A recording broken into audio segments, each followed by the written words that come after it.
Hello guys and welcome back to the my YouTube channel. तो guys आज मैं आप लोगों को एक्सप्लेन करने वाली हूँ कोरियन ड्रामा का एपिसोड 3। तो अगर आपने एपिसोड फर्स्ट एंड सेकंड नहीं देखा तो पहले आप जाकर उन्हें देख लें, वरना आपको इस वीडियो में कुछ भी समझ नहीं आएगा। तो गाइस चलो वीडियो को स्टार्ट करते हैं। एपिसोड की स्टार्टिंग में हम यूनबुल के गायब होने से 7 दिन पहले का सीन देखते हैं, जहां किसी ने स्कूल में उसकी डेस्क पर एक सफ़ेद फूल रख दिया था। सोंगजू उस फूल को देखकर काफ़ी ज़्यादा नाराज़ होती है और क्लास में सभी से पूछती कि ये घटिया हरकत किसने की है, क्योंकि सफ़ेद फूल मरे हुए लोगों की कब्र पर चढ़ाया जाता है। सीन दोबारा प्रेजेंट में शिफ्ट होता है, जहां हम यंग यून को अपने टीचर से ये बताते हुए देखते हैं कि यूनबुल ने उसे डराकर उसकी मां के गहने चोरी करवाए और अपने कबर्ड में रख लिए। टीचर को इस बात का यकीन नहीं हो रहा था, जिस पर यंग यून कहती है कि ये लोगों को तो यूनबुल का ही यकीन करेंगे, आखिर वो क्लास की टॉपर जो है। यंग यून की मां को भी स्कूल में बुलाया जाता है और उन्हें सारी बात बताई जाती है, लेकिन यहाँ यंग यून की मां फेयर इन्वेस्टिगेशन की डिमांड करने लगती है और ये बात सुनकर यंग यून घबरा जाती है और अपनी मां से ये सब करने के लिए मना करती है, लेकिन उसकी मां बात नहीं मानती। यंग यून वहीं सबके सामने अपनी मां पर चिल्ला कर कहती है कि उन्हें इतना नाटक करने की कोई भी ज़रूरत नहीं है। आज तक उन्होंने यंग यून की कोई भी चिंता नहीं की, जो जैसा चल रहा है उसे वैसा चलने दें। यंग यून का ऐसा बर्ताव उसके टीचर को बिल्कुल भी अच्छा नहीं लगता और वो यंग यून को डांटने लगते हैं, जिस पर उसकी माँ उन्हें डांटने लगती है और वहीं उसके टीचर को सबके सामने यंग यून से माफ़ी मांगनी पड़ती है।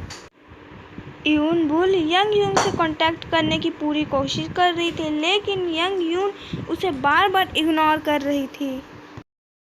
और हमें यहाँ पर एक फ्लैशबैक दिखाया जाता है, जब यंग यून नई इस स्कूल में आई थी तब उसकी मुलाकात पहली बार यूनबुल से हुई थी। अपनी माँ की शॉप पर यूनबुल को एक लेडी मिलती है जो उससे कहती है कि वो सो इन की माँ है। यूनबुल उन्हें नहीं पहचान पाती और तभी वहाँ पर उसकी माँ आती है। घर जाते वक्त वो अपनी माँ से पूछती है कि सो इन कौन है, जिस पर उसकी माँ कहती है कि सो इन पहले इन्हीं के स्कूल में पढ़ती थी, लेकिन अब वो इनके स्कूल में नहीं पढ़ती है। अगली सुबह यूनबुल इयान के साथ मॉर्निंग वॉक पर जाती है, जहाँ इयान उसके गले पर वही चोट नोटिस करता है जो उसने पिकनिक पर उस रात को उसके गले पे की थी। अब वो उससे मिलने गया था, वहाँ वो ये देखकर हैरान था कि उसकी चोट का निशान इतनी जल्दी ठीक हो गया है, और वो इसलिए हैरान था कि जो चोट उसे लगी थी वो काफ़ी ज़्यादा गहरी थी। और यहाँ पर हमें एक और हिंट मिलता है कि ये लड़की यूनबुल नहीं बल्कि यूनबी है। यूनबुल की मुलाकात तेई से होती है। यहाँ वो तेई से पूछती है कि क्या ये दोनों क्लोज थे। तेई कहता है कि ये दोनों तो कभी एक दूसरे से बात तक नहीं किया करते थे। उसी दौरान चेयरमैन की कार वहाँ से गुजरती है और तेई उसे बताता है कि वो चेयरमैन का बेटा है, और ये बात आज तक स्कूल में किसी को भी नहीं पता थी। और वो यूनबुल का लॉकर तोड़ने के लिए भी उसे सॉरी बोलता है। टीचर सभी से यंग यून और यूनबुल के बारे में पूछते हैं और सभी का जवाब एक ही जैसा था। सभी कहते हैं कि यंग यून बहुत पैसे खर्च करती थी, लेकिन उसे कोई भी पैसे खर्च करने के लिए नहीं कहता था, लेकिन वो खुद ही सभी को ट्रीट मूवीज़ का ऑफ़र दिया करती थी। सोंगजू कहती है कि यंग यून सब पर पैसे खर्च करती थी, लेकिन यूनबुल कभी भी उसके पैसे को एक्सेप्ट नहीं करती थी। कैंटीन में यंग यून को खाना खाते देख यूनबुल को फिर से कुछ विजन्स आते हैं, जिसमें उसे सो यंग नज़र आती है, जो कि खाना खाते वक्त उसे परेशान कर रही थी। और यहाँ हमें एक और हिंट मिलता है कि ये लड़की यूनबुल नहीं बल्कि यूनबी है। यूनबुल की माँ उससे कहती है कि याददाश्त जाने से पहले वो इतना नहीं हंसा करती थी जितना कि वो अब हंसने लगी है, और वो ये भी बताती हैं कि वो उसकी सगी बेटी नहीं है और उन्होंने उसे अडॉप्ट किया है। वो उसे यहाँ ये भी बताती कि यूनबुल को ये सब पहले से पता है। यंग यून यूनबुल को अवॉइड करने के लिए स्कूल जाने से बचने के बहाने भी ढूंढने लगी थी। दो लड़कियों की बातों से संगजू को ये पता चलता है कि जो सफ़ेद फूल यूनबुल की डेस्क पे रखा था वैसा सेम फूल यंग यून ने भी खरीदा था। सोंगजू को शक होता है, इसीलिए वो अपनी क्लास की लड़कियों के साथ यंग यून के पास जाती है और उससे पूछती है कि उसी ने वो फूल वहाँ पर रखा था। और वो यहाँ पर उससे ये भी पूछती कि क्या वो जानबूझकर यूनबुल को फंसाने की कोशिश कर रही है। यंग यून कहती है कि इन लोगों को किसी के फंसने ना फंसने से कोई भी फ़र्क नहीं पड़ता। ये सभी तो उसे अपने साथ बाहर इसलिए ले जाते थे ताकि वो इन सभी का बिल पे कर सके, और इससे ज़्यादा ज़रूरत ही क्या है उसकी इनके लाइफ में। उसका इस स्कूल में कोई भी दोस्त नहीं है।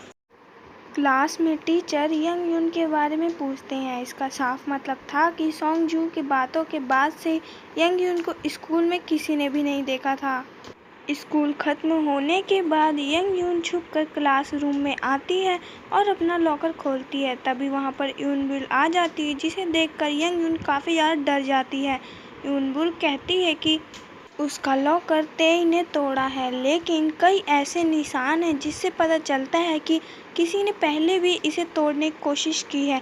बातों ही बातों में वो यंग यून से ये बुलवा लेती है कि ट्रिप पे जाने से पहले उन्होंने अपना लॉकर चेंज किया था। यूनबुल यंग यून के लॉकर में एक किताब देखती है जिसमें कि उसका नाम लिखा था। इसका मतलब था कि जिस लॉकर से हार मिला है वो लॉकर यूनबुल का नहीं बल्कि यंग यून का था। यंग यून को लगता है कि यूनबुल की याददाश्त वापस आ गई है। फिर वो अपने मन की सारी भड़ास निकालना शुरू करती है।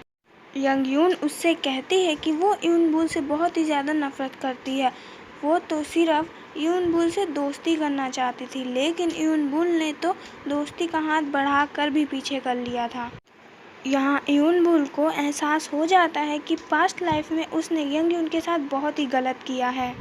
यहाँ हमें एक फ्लैशबैक दिखाया जाता है जहाँ यंग यून सभी का बिल पे कर रही थी, लेकिन यूनबुल अपना बिल खुद पे करती है। यंग यून उससे कहती है कि वो उसका भी बिल पे कर देगी। यून भी कहती है कि यंग यून जो पैसे खर्च कर रही है वो अपनी मर्जी से नहीं कर रही, बल्कि वो तो ऐसा इसलिए कर रही है ताकि उसे कुछ दोस्तों का टाइम मिल सके। वो सब का टाइम खरीद रही है, लेकिन यूनबुल उसे अपना 10 मिनट भी नहीं बेचेगी। ये सुनकर यंग यून को बहुत ही ज़्यादा बुरा लगता है। सीन दोबारा प्रेजेंट में शिफ्ट होता है जहाँ यूनबुल काफ़ी परेशान थी। तभी वहाँ इयान आता है और उसके साथ खेलने लगता है। खेलते खेलते यूनबुल का पैर फिसल जाता है और वो पानी में गिर जाती है। तभी उसे कुछ विजन्स आते हैं जब वो आत्महत्या करने की कोशिश कर रही थी। जब वो डूब रही थी तभी किसी का हाथ आता है और वो उसे बचा लेता है, और ये हाथ किसी और का नहीं बल्कि यूनबी का था। आप लोग यूनबुल भी कह सकते हो। यहाँ कन्फ्यूज़न थोड़ा बहुत क्लियर होता है। जो लड़की इतने दिन से यूनबुल बनकर रह रही थी वो दरअसल यूनबी थी, जो कि आत्महत्या करने की कोशिश कर रही थी, और जिसने उसे बचाया था वो यूनबुल थी। यूनबुल को पानी में डूबता देख यान उसे बचा लेता है। यूनबुल की जब आंखें खुलती है तो उसे सब कुछ याद आ चुका था। यान उससे बात करने की कोशिश करता है, लेकिन वो उसे कोई जवाब दिए भी नहीं चली जाती है। घर पहुंचने के बाद वो उस किताब को ढूंढने लगती जिसमें कि ऑर्फनेज की फ़ोटो थी, और उसे किताब मिल जाती है। उसे सब समझ आ जाता है, लेकिन उसे ये समझ नहीं आता कि वो लड़की कौन थी जिसके पास उसी की जैसी शक्ल थी। उसकी माँ आती है और उससे गीले कपड़ों की वजह पूछती है। वो उन्हें कोई जवाब नहीं देती, और जब उसकी माँ जा रही होती है तभी वो पीछे से आती है और उन्हें गले लगा लेती है। अगले दिन स्कूल में उसका बिहेवियर नॉर्मल था। स्कूल के टीचर यूनबुल से कहते हैं कि उसे कुछ याद ना होने की वजह से इस मामले को यहीं पर रफा दफा करते हैं, जिस पर वो कहती है कि उसे कुछ कुछ याद आ रहा है। सभी उससे कहते हैं कि वो मानती है कि उसने यंग यून से को डरा धमका कर उससे उसकी माँ के गहने चोरी करवाए, जिस पर वो हाँ कहती है। यंग यून उसका जवाब सुनकर हैरान हो जाती है क्योंकि ये तो झूठ था। यूनबुल उनसे कहती है कि उसने यंग यून से कहा था कि अब वो उसकी दोस्त नहीं है। वो कहती है कि वो समझती है जब क्लास में कोई उसका दोस्त ना हो तो कैसा फील होता है। इससे कोई फ़र्क नहीं पड़ता कि यंग यून ने क्या किया या फिर क्या नहीं किया। फ़र्क तो इस बात से पड़ता है कि उसे ऐसा करने के लिए मजबूर किसने किया। उसे ऐसा करने के लिए यूनबुल ने मजबूर किया था। यूनबुल की बातें सुनकर यंगयून को भी अपनी गलती का एहसास होता है। यंगयून जब वापस जा रही होती है तभी एक रिमोट कार उसके पास आती है जिसमें लिखा था फॉलो मी। जब वो उसे फॉलो करती है वो अपने लॉकर तक पहुंचती है जिसमें कि किसी ने उसके लॉकर में एक कार्ड रखा था। ये कार्ड किसी और ने नहीं बल्कि यूनबुल ने रखा था। इसमें लिखा था कि यूनबुल की दोस्ती यंगयून एक्सेप्ट करती है। वो कार्ड पढ़कर यंगयून की आंखों में आंसू आ जाते हैं। वो रिमोट कार तेई की थी इसीलिए यूनबुल उसे थैंक यू कहती है। ये सब हो जाने के बाद यंगयून खुश फील करती है। उसके चेहरे की स्माइल देखकर उसकी माँ यकीन नहीं कर पाई थी कि क्या ये मेरी बेटी है। वो अपनी माँ से कहती है कि वो अपना स्कूल बदलना चाहती है, वो एक नई शुरुआत करना चाहती है और वो अच्छे फ्रेंड्स भी बनाएगी। जाने से पहले वो सभी के लॉकर में एक एक कार्टून रख के जाती है और ये कार्टून उसने अपने हाथ से बनाए थे। सभी को कार्टून बहुत ही पसंद आते। उसने यूनबुल के लिए भी एक कार्टून बनाया था और उसने लिखा था कि जब थोड़ा समय गुजर जाएगा तब वो यूनबुल से दोस्ती ज़रूर करेगी। ये बात सुनकर वो बहुत ही ज़्यादा खुश होती है। यंगयून स्कूल छोड़कर चली जाती है। यान यूनबुल से कहता है कि उसे इस बात की आदत कभी नहीं पड़ेगी कि यूनबुल का नेचर इतना ज़्यादा सॉफ्ट हो गया है। ऐसा नहीं है कि उसे उसका ये बिहेवियर अच्छा नहीं लग रहा। यूनबुल यान को अजीब तरीके से बाय बोलती है जैसे कि वो उसका आखिरी गुड बाय हो। यूनबुल की शक्ल देखकर ऐसा लग रहा था कि उसके दिमाग में कुछ बहुत ही बड़ा चल रहा है। जल्द ही वो कुछ बड़ा कदम उठाने वाली है। एंड इसी के साथ हमारा एपिसोड 3 ख़त्म होता है। वीडियो पसंद आई तो लाइक करना, साथ ही साथ चैनल को सब्सक्राइब कर देना, वीडियो को शेयर कर देना। मिलते हैं नेक्स्ट वीडियो में, तब तक के लिए बाय बाय।